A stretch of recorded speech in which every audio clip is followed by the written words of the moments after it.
नमस्कार दोस्तों, देखिए अभी हम नारायणी शक्ति फाउंडेशन के ऑफिस में हैं और हमारे साथ सरिता मैडम हैं और हमारे साथ एक लड़की मौजूद है। आजकल सबसे ज़्यादा एक फैशन वो बन गया है लिव इन में रहना, और यह लड़की अपने बॉयफ्रेंड के साथ लिव इन में 12 साल से कहीं न कहीं रह रही थी और दोनों दिल्ली में रह रही थी। बाकी सारी कहानी ये खुद बताएंगी और बहुत ज़्यादा परेशान है। और आज लड़का को जॉब लगने के बाद जो है कि लड़का लड़की को छोड़ देते हैं और बोलते हैं कि अब हम तुमसे शादी नहीं करेंगे। शादी का झांसा देके मतलब 12 साल से वो रिलेशन बना रहे थे। इनसे बात करेंगे। क्या हुआ, नाम आपका? सर मेरा नाम पल्लवी है। कहाँ से आए? सर मैं दिल्ली में रहती हूँ। क्या करते हैं दिल्ली में? पढ़ाई कर रही हूँ सर। घर कहाँ हुआ, कौन था? सर घर बेगूसराय साइड हुआ है। बेगूसराय? Yes sir. अच्छा, दिल्ली में किस चीज़ का काम करते हैं? पढ़ाई करते हैं, काम करते हैं? नहीं सर, पढ़ाई कर रही थी। अभी जस्ट मेरी पढ़ाई कंप्लीट हुई है। अच्छा। वहाँ पे मतलब था एक कोर्स था, वही मैं करने गई थी। तो इस लड़के को ये इसका नाम जो है विनय कुमार है और इसकी जॉब जो है इसी अप्रैल में 18 अप्रैल 2024 को एएसओ के पोस्ट पे पटना हाई कोर्ट में लगी। अच्छा। और मई तक हमारी बहुत अच्छी तरीके से बात हुई है। अच्छा। 5 मई तक बहुत अच्छे से बात हुई है। 5 मई के बाद कुछ प्रॉब्लम्स आ गई जिस वजह से मतलब थोड़ी बहुत लड़ाई हुई। उसके बाद ये सब चीज़ तो एक रिलेशनशिप में चलता रहता है, नॉर्मल सी बात है। फिर उसको पता नहीं क्या हुआ, उसके बाद उसने बात करना कंप्लीट बंद कर दिया। अच्छा, पहले आप शुरुआत से बताइए, उनसे आप मिले कैसे बात हुई, कैसे प्रेम हुआ, कैसे आप लोग साथ रहना शुरू किए? क्या आपकी फैमिली इसमें इन्वॉल्व है? उनकी फैमिली इन्वॉल्व है? ये सर कब मिले थे उनसे? सर मैं उससे 2014 में जून जुलाई के आसपास मिली थी। कहाँ और कैसे? यहाँ नालंदा ओपन यूनिवर्सिटी है ना पटना। अच्छा। तो वहाँ पे मैं ग्रेजुएशन करने के लिए गई हुई थी। मैं अपनी बहन के साथ गई हुई थी। तो ये भी आया था 2013 के सेशन में इसने एडमिशन लिया था, 13 से 16 वाले सेशन में। तो मैंने भी लिया था सेम। तो कोइंसिडेंस समझिए कि मेरा और इसका जो है सब्जेक्ट सब कुछ सेम था। ज्योग्राफी, पॉलिटिक्स, उसके बाद हिस्ट्री वगैरह जो भी सब्जेक्ट मैंने लिए थे सब कुछ सेम था।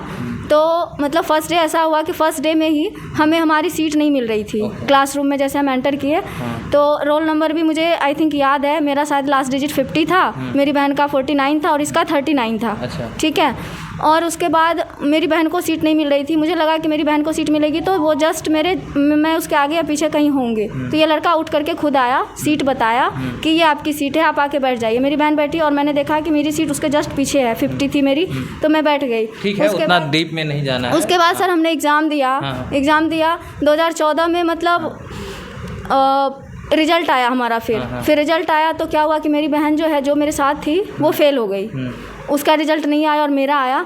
तो फिर हमने नंबर एक्सचेंज किया एक दूसरे से। ऐसे ही मतलब क्लासरूम में स्माइल हो गया हमारा, बातचीत मतलब एक दूसरे को देखते थे तो थोड़ी बहुत हो जाती थी। वो अपने दोस्तों के साथ आता था। मतलब फ्रेंड बने? हाँ, फ्रेंड बने, नंबर एक्सचेंज हुआ हमारा। इससे पहले आप उनको जानते थे? नहीं, बिल्कुल। वो आपको जानते थे? बिल्कुल भी नहीं। कोई रिलेशन ही नहीं, क्योंकि वो सर शिवहर का है और मैं कहीं और से हूँ। अच्छा। तो कोई मतलब ही नहीं है। वो तो मतलब भगवान का जो भी है, करिश्मा है, जो भी है कि हम उसी कॉलेज में मिले। उसके बाद जो है 2014 के बाद हमारी बात होनी शुरू हुई और वो सामने से मुझे कॉल करना शुरू किया। मैंने बहुत अवॉइड किया कि मुझे मतलब ये सब चीज़ में पढ़ना नहीं है।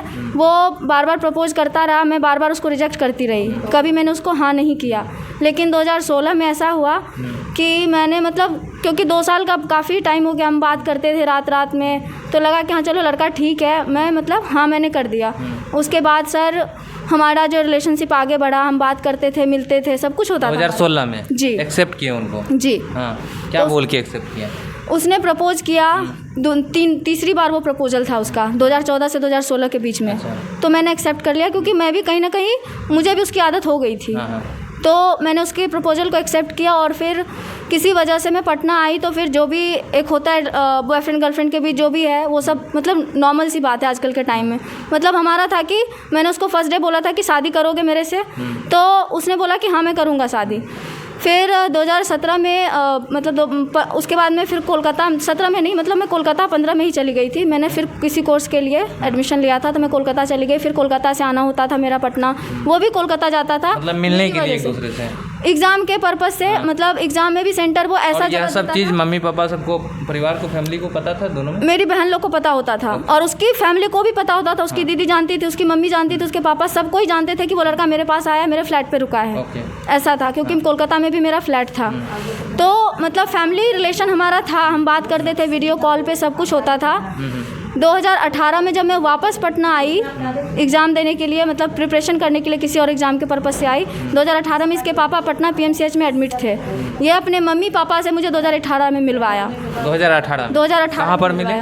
वही पटना PMCH। क्या बोल के मिला? उसने पता नहीं क्या बोला, उसने ये बोला था कि मतलब उसने मिलवाया मुझे कि मम्मी ये नेहा है, और उसने मिलवाने के बाद मुझे ये बोला कि मैं तुम्हें इसलिए मिलवाया हूँ क्योंकि मुझे मिलवाना था, और तुम जो है कपड़े थोड़े अच्छे से पहन के आना, सूट वूट पहन करके आना, ताकि वो मतलब शादी के पर्पज़ से उसने मुझे मिलवाया था। बाद में उसने मुझे और उसके पापा से फिर मेरी बात होनी शुरू हो गई। उसके बाद से नंबर एक्सचेंज हुआ हमारा। फिर 2-3 घंटे में उसके पापा से डेली रात में जब भी वो उसके पापा कॉल करते थे तो मैं बात करती थी। उसके पापा खुद सामने से बोलते थे कि बेटा मैं तुम्हें अपनी बहू बनाऊंगा। हाँ, उनके पापा खुद बोलते थे ये चीज़। हाँ। अगर उनके पापा से पूछा जाए तो अब झूठ बोले सच बोले मुझे नहीं पता सर, बट वो बोलते थे बेटा मैं तुम्हें अपनी बहू बनाऊंगा। हाँ। ये सारी चीज़ें हमारी होती थी। हाँ। मेरे फैमिली को सब कुछ पता है, उसके फैमिली को सब कुछ पता है। और आज का टाइम ये है कि मैं फिर 2019 में दिल्ली चली गई। हाँ। फिर से पढ़ाई करने के लिए। अच्छा, मतलब वो कहाँ था? वो सर पटना में रहता था। ओके। हाँ। वो शुरू से ही पटना में था। हाँ। फिर 2019 में मैं दिल्ली मेरा था। वो शुरुआत से ही पटना में ही रहा और अभी भी पटना में ही है। और आप पटना से कोलकाता से दिल्ली चले गए जी। और आप लोग फिर भी इतना दूरी होने के बावजूद भी आप लोग मिलते थे एक दूसरे से? वो आता था मेरे पास, मैं उसके पास आती थी, ऐसा था। मैं कभी पटना आई, कभी वो मेरे पास दिल्ली गया, इस तरीके का रिलेशन था। और सब कुछ मेरे पास है, मेरे दोस्तों के साथ मिलने का, मेरे दोस्त लोग सब। ऐसा नहीं ना कि आप दिल्ली अगर गए तो वो दिल्ली भी जाके साथ रहने लगा, कोलकाता भी? बिल्कुल। हाँ, कोलकाता आता था, 2-3 दिन रुकता था मेरे पास। कोलकाता जाता था कभी कभी 2-3 दिन रुकता। जब भी एग्जाम पर्पस से गया 2-3 दिन रुका। हाँ। दिल्ली भी गया तो दिल्ली में भी हम मतलब दिल्ली में तो मैं हॉस्टल में रहती थी, लेकिन मिलना जुलना हमारा होटल वगैरह में होता था। ये था। उसके बाद मैंने दिल्ली में फ्लैट लिया। फ्लैट में वो मेरे साथ 8 दिसंबर से लेकर के 27 दिसंबर तक मेरे साथ मेरे रूम में रहा है। वो ईयर बताइए। 2023 से 2023 8 दिसंबर से लेकर के 27 दिसंबर 2023 तक मेरे साथ रहा है दिल्ली में। और उसके बाद उसकी जो है दोनों दिसंबर ही आप बोल रहे हैं? जी। तो 2023 बोल रहे हैं ना? 2023 20 डेज वो मेरे साथ दिल्ली में रहा है, मेरे फ्लैट पे सेम रूम में हम रहे हैं। मेरा ये कहना है। उसके बाद उस टाइम भी मैंने बोला कि अब शादी के लिए घर में बात करो। तो वो जा रहा था मुंबई, उसकी जॉब लग गई किसी पोस्ट ऑफिस में, किसी पोस्ट पे लगी थी, मुझे उतना याद नहीं अभी। और पोस्ट ऑफिस में वो 27 को निकल गया। तो बोला कि ठीक है मैं घर जाके बात करता हूँ। मैं बोली हम बहुत आगे निकल चुके हैं, अब बहुत टाइम हो गया, बहुत लंबा रिलेशन हो गया, 2014 से 2024 आ गए, मतलब 10 से 11 साल हो गया हमारा। तो अब शादी की बात करो। तो उसने बोला ठीक है मैं घर जाके बात करूंगा, मतलब मम्मी से बात करूंगा। इतना दिन में आप बीच में नहीं बोलें कि अब शादी कर लेते हैं? जैसे 2014 में मिले, 26 में उनका 16 में उनका प्रपोजल एक्सेप्ट किए, तो उसके बाद जब 2 साल 4 साल आप लोग साथ रहे, 16 4 20 हो जाता है, इधर 28 मतलब 24 हो जाता है, तो 8 साल हो गया। तो ये 4 साल काफ़ी होता है लड़की के लिए। तो इस बीच में आप नहीं बोलें कि चलो अब शादी कर लेते हैं हम लोग? इस बीच में मैंने बोला था कि मतलब शादी कर लेते हैं, और उसने भी बोला कि बहुत बार उसने भी बोला कि शादी कर लेते। तो मैं मतलब वो भी बोलता था कभी पहले करियर देख लेते हैं, शादी तो करना ही आज न कल। मुझे इतना ज़्यादा ट्रस्ट था कि शादी आज न कल होनी है। 2016 में मेरा हाथ पकड़ करके वो हनुमान मंदिर लेकर के गया है कि चलो मैं तुम्हारे मांग में सिंदूर डाल देता हूँ। 2016 की ये बात है, नहीं 2016 नहीं 2018 की बात है। अच्छा, 2018 की जी, पटना। लेकिन मैं बोली कि अभी मैं पढ़ाई कर रही हूँ, तो सिंदूर दे दोगे वो तो सही है, लेकिन कुछ प्रूफ भी तो होना चाहिए कि मेरे मांग में सिंदूर तुमने दिया है। कल को क्या पता तुम मतलब बोल दोगे कि नहीं ऐसा तो मैंने कुछ किया ही नहीं है। तो मुझे मेरा था कि मैं अपने फैमिली की मर्जी से करूँ, मैं गलत नहीं स्टेप लूँ। मेरा ये चीज़ था। लड़का का क्या नाम है? लड़का का नाम है सर विनय कुमार। कहाँ रहता है? पोस्ट पे है, पटना हाई कोर्ट में उसकी जॉब है। घर कहाँ है उनका? अब घर उसका डिस्ट्रिक्ट शिवहर है और घर हिरौता है। हिरौता गांव है। हिरौता गांव। उनके पिताजी का नाम? पिता का नाम राजेश श्रीवास्तव जी। माँ का नाम मालती देवी है। हाँ। अच्छा, कितना दिन हुआ है आपका बातचीत बंद हो गया है और वो अब शादी करने के? अभी मैं उसी से मिलने आई थी, दिल्ली से यहाँ पे आई हूँ। 22 तारीख को हमारी लास्ट बात हुई है। 22 जुलाई 2024। 22 जुलाई को वो यहीं नागरमल में मेरे से मिलने आया था बाइक से, शाम के टाइम में 7 साढ़े 7 के आसपास। अगर आप वहाँ पे भी CCTV कैमरा अगर होगा निकला हुआ तो आप देख सकते हो। मेरे साथ भी निकल सकता है। वो मेरे साथ था। हम 15-20 मिनट एक साथ रहे उसी रोड पे, गोलगप्पा लगा हुआ था वहीं पे, हम खड़े होकर बात किए। बात किया, उसकी मम्मी का बार बार फ़ोन आ रहा था। वो फिर बोला कि मैं तुमसे फिर टाइम निकाल के बात करता हूँ, हम बात करेंगे इस मैटर में। आखिर क्या वजह हुआ कि वो आपसे अब बात करना नहीं चाह रहे हैं, शादी करना नहीं चाह रहे हैं? सर मुझे कोई आइडिया नहीं है कि क्या मैटर है नहीं है। वो मेरे से शादी से उसका जॉब लग गया, उसने बात ही नहीं करी ना मेरे से। क्या उसका जॉब लग गया वो इसीलिए? मुझे तो यही लग रहा है क्योंकि मैं बता रही हूँ चाह रहा है कि और कहीं उनकी शादी करे, उनको दहेज बता रही हूँ आपको। मैं 20 तारीख को आई, 19 को मेरी टिकट थी दिल्ली से। मैं 20 को यहाँ पहुँची और 20 को पहुँचते ही मैं सबसे पहले उसके रूम पे गई। मैंने इसकी माँ को कॉल किया, इसकी माँ मुझे खुद आई थी नीचे लेने के लिए, चलो बेटा रूम चलो। मैं गई रूम, मैं इसकी माँ के लिए साड़ी भी लेकर के आई थी दिल्ली से खरीद करके, मेरे पास वो भी प्रूफ है। साड़ी लेकर के आई थी और मैम मैंने इसकी माँ को अब तक मैं 2-3 साड़ी दे चुकी हूँ।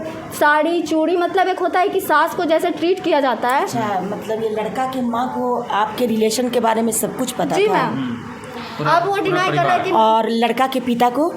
लड़का का पिता खुद बोलता था कि मैं तुम्हें अपनी बहू बनाऊंगा।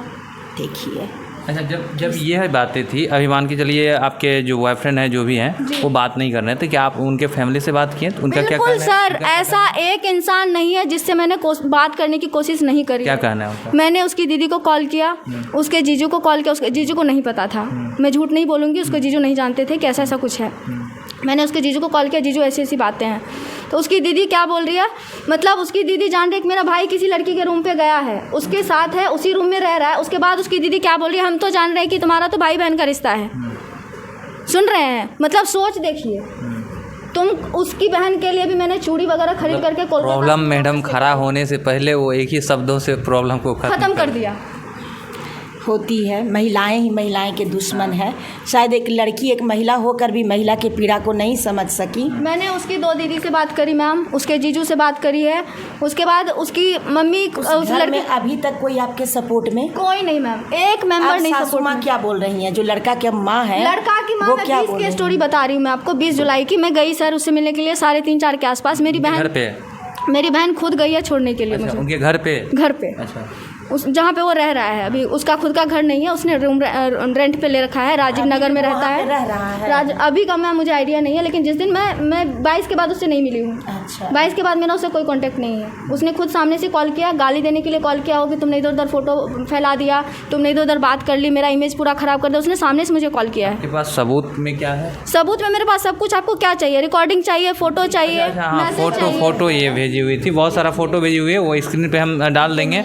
और अच्छा, हाँ, लेकिन देखिए कुछ इस तरह हाँ, बहुत सारा फ़ोटो जो है यहाँ दी हुई है और मुझे भी भेजी हुई है, तो वो हम फ़ोटो आपको दिखा देंगे। बहुत सारा कॉल रिकॉर्डिंग, व्हाट्सएप चैट जो भी होता है, बहुत सारी चीज़ें ये दी है, जिससे यह जाहिर होता है, यह जिससे कि प्रूफ होता है कि हाँ ये दोनों रिलेशन में थे, जैसे भी थे 12 साल से एक दूसरे के साथ थे। हमारे संस्था में इस तरह के कई फ़ोटो आ चुके हैं जिससे साबित हो रहा है कि ये लड़का इनके साथ रिलेशन में था।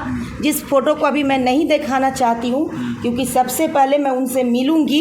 हो सकता है कि किसी कारण बस वो लड़की से भी नहीं मिल पा रहे हो और शायद मिले, लड़की को स्वीकारे, तो इसलिए ज़्यादा इस चीज़ों को मैं ओपन नहीं कर पाऊँगी। आप उनके देख लीजिए, मैं आपको दिखा नहीं रही हूँ। अगर इस वीडियो के माध्यम से वो भी समझना चाह रहे होंगे तो कई उनके पास मतलब उनका इस तरह का फ़ोटो है जो ये साबित कर सकता है, हाँ ये साबित कर सकता है कि लड़की के साथ वो लिविंग रिलेशनशिप में थे। और कहीं ना कहीं कोई भी लड़की जब लिविंग रिलेशनशिप में जाती है पढ़ाई के दौरान तो उसको यही सिंपैथी दी जाती है कि मैं तुमसे शादी करूँगा। तो शादी का प्रलोभन देकर एक महिला का शोषण कर लेना एक कहीं से भी जायज़ नहीं है।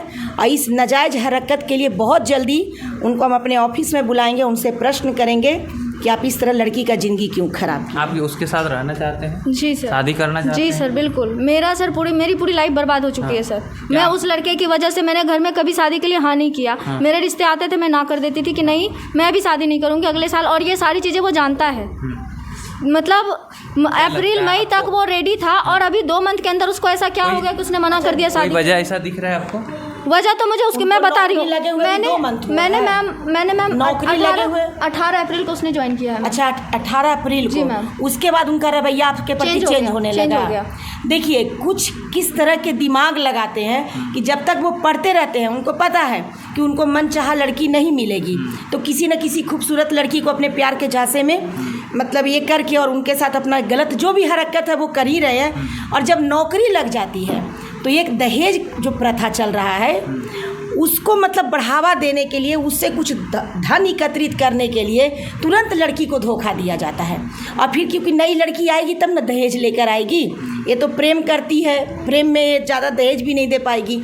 तो इस तरह के मानसिकता के लोगों को कहीं ना कहीं हम लोग अपराधी माइंड के ही व्यक्ति कह सकते हैं, और ऐसे लोग हाई कोर्ट में जाके बैठ गए हैं। अब आप समझ लीजिए कि वो हाई कोर्ट में किस तरह से पीड़िता लोग को इंसाफ दिलाएंगे जो जिनकी मानसिकता खुद ही इतनी मैली है। बिल्कुल। बाकी बात देखिए, तुम जो भी हो, जहाँ भी हो, हम तो क्लियर बोलेंगे।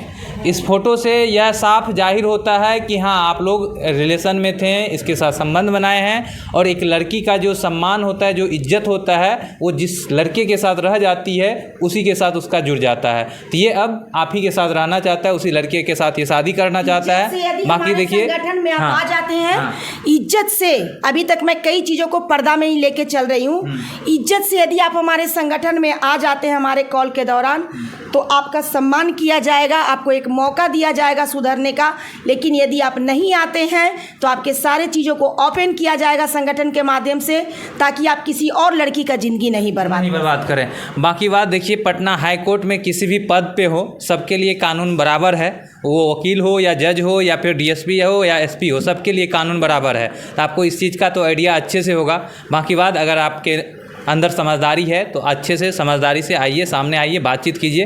बाकी बात जो भी अपडेट होगा इस केस का मैं आप लोगों को दूंगा। आप लोग क्या सोचते हैं इस केस के बारे में बताना चाहूँगी। उसकी माँ से मेरी क्या बात हुई है। अच्छा, 20 तारीख बताइए। सर, मेरी उसकी माँ से, मैं जब गई मिलने के लिए तो उसकी माँ से मेरी बहुत सारी बातें हुई। उसकी माँ ने सबसे पहले मुझे 15-20 लड़कियों के फ़ोटो दिखाए। अच्छा, फ़ोटोज़ दिखाए कि मेरे बेटे आपको वो फोटो क्यों दिखाए? मुझे वही तो सर नहीं समझ आ रहा, क्योंकि लड़के ने मना नहीं किया है शादी के लिए घर में कि मेरी ऑलरेडी है। तुम सब जान रही हो, मतलब जानने के बावजूद भी बात यह, इसकी माँ ने ये बोला कि मुझे 20 लाख दहेज मिल रहे हैं, एक गाड़ी मिल रही है और बहुत सारा सोना मिल रहा है। इतना लोभ तो किसी को भी। देखिए, फोटो दिखाने के पीछे इनसाइड एक ऑफर था कि इतनी सारी लड़कियों के तरफ से मुझे 20 लाख रुपए का ऑफर आ रहा है। यदि तुम 20 लाख रुपया अरेंज कर लेती हो तो तुम्हें भी मौका 20 लाख बोल रही, खर्च कर दिया उसके भी। नहीं, खर्च कर दी ना। लेकिन अब उसकी माँ का देखिए इनसाइड होकर मांग रही है फोटो दिखाना, ताकि लड़की अपने तरफ से बोल दे कि हाँ, मैं भी अपने पापा और मम्मी से आपको 20 लाख रुपया दिलवा दूंगा और मुझसे ही अपने बेटे का शादी करवा दीजिए। तो देखिए किस तरह के मानसिकता के, मतलब सौदागर, बेटे को जन्म से पाल पोस के बड़ा करना है और एक सौदा कर अपने बेटे को किसी के हवाले बेच देना है। देखिए, यहाँ साफ जाहिर होता है, कोई भी आप भी अगर यह वीडियो देख रहे हैं तो आप भी इस चीज़ को समझ रहे होंगे। जब तक उनका जॉब नहीं हुआ था तब तक तो हाँ ठीक है, उनके लिए ये काबिल थे, अभी भी काबिल हैं, लेकिन अब उनको लोभ हो गया है। और उनको नहीं, उनके मम्मी पापा को भी सबसे ज़्यादा लोभ हो गया है कि कहीं और शादी करेंगे, 20 लाख दहेज मिलेगा, गाड़ी मिलेगा, ज्वेलर्स मिलेगा। तो बस इंसानियत कहाँ तक क्या है वो दिख रहा है। बाकी बात देखिए, इसके बारे में क्या सोचते हैं कमेंट कर अपना राय जरूर दीजिएगा। जो भी अपडेट होगा मैं आप लोगों को दूंगा। जय हिंद।